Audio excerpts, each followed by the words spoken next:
Olá pessoal, sejam bem-vindos, sejam bem-vindas a mais um vídeo. Olha aonde eu tô hoje, ó. Principado de Mônaco. Pode ser que em algum momento aí na tela de vocês venham umas gotinhas, tá joia? Porque tá chovendo aqui, tá chuviscando, tem hora que para, tem hora que continua. E aí eu falei assim, cara, eu tenho que gravar um vídeo aqui hoje pro pessoal. E aí eu falei assim, o que eu vou falar, né? Eu podia falar de megalomania, né? Por que a gente às vezes tem mania de grandeza? Porque talvez poucos lugares no mundo são tão ricos, né, quanto esse lugar aqui. Mas eu resolvi falar de uma outra coisa hoje que eu acho que combina muito com a memória que eu tenho disso aqui, tá? Porque é a segunda vez já que eu venho aqui em Mônaco. Eu vim em 2018, exatamente quando eu fiz o intercâmbio aqui na França. Só que Mônaco, na verdade, é um outro país, né?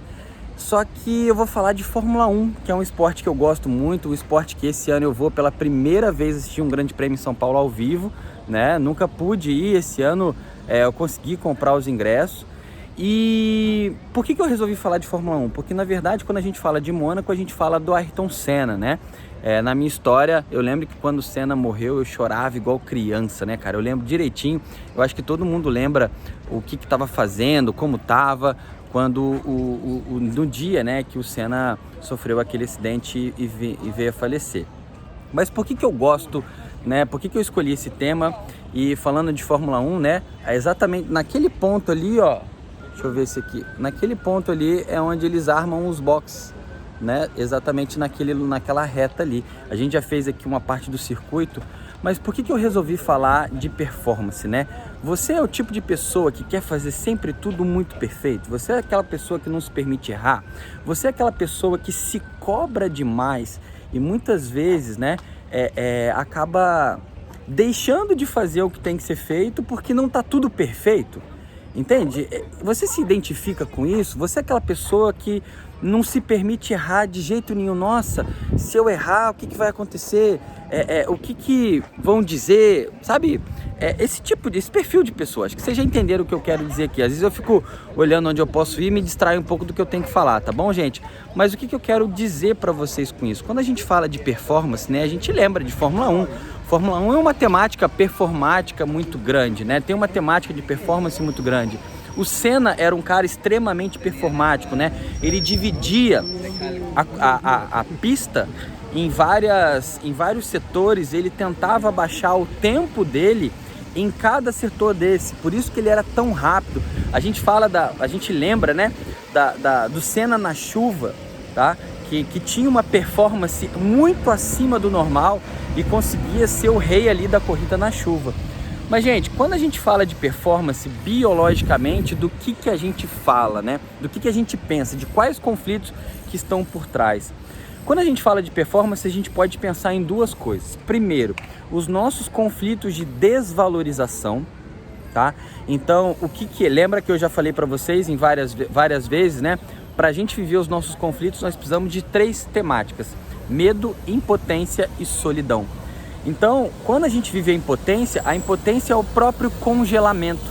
Então, quando a gente realiza muito na nossa vida, ou a gente tem a necessidade todo o tempo de realizar as coisas da nossa vida, isso é para superar uma temática de impotência.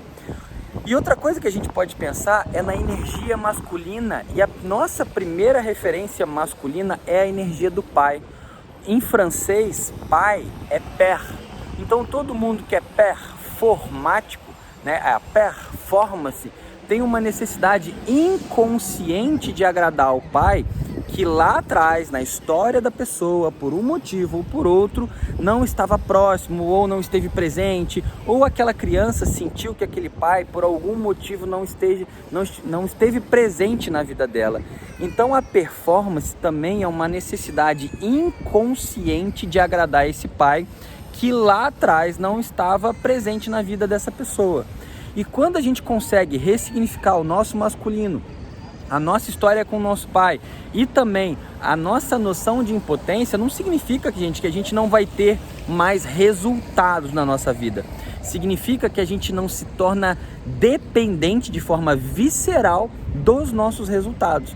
tá? A gente pode ter vários exemplos disso, né? Eu não sei da história do Senna, mas com certeza ele tinha uma temática de performance muito forte. O próprio Cristiano Ronaldo, né, tem uma história com o pai dele era alcoólatra, tem uma história familiar ali bem intensa. Você vê o papel de pai que ele realiza, sabe? Não quero aqui entrar na história de ninguém, porque eu não me sinto nesse direito, mas é só pra gente entender e contextualizar, tá bom, gente? Então, quando a gente fala de performance, a gente fala exatamente do que? Da necessidade de resolver, de ultrapassar os nossos conflitos de impotência e desvalorização, mas a gente pensa também nessa energia masculina do pai, nessa energia masculina da performance, né? Perfeição. Então, aquelas pessoas que se cobram demais, no fundo, elas têm uma necessidade inconsciente de agradar o pai. Gente, olha só, faz sentido para você isso?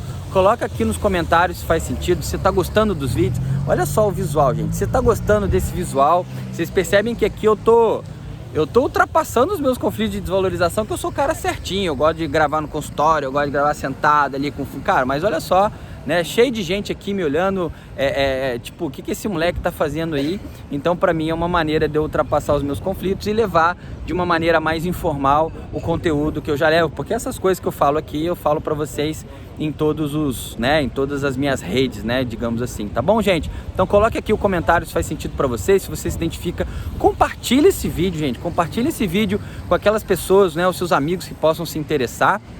Coloquem aqui sugestão de temas de vídeo e mais uma vez, né, se inscreva no canal e clique aqui no link e conheça o Universo do Corpo, o meu curso que pode mudar a sua percepção sobre a sua própria vida, tá bom, gente? Então a gente se vê no próximo vídeo.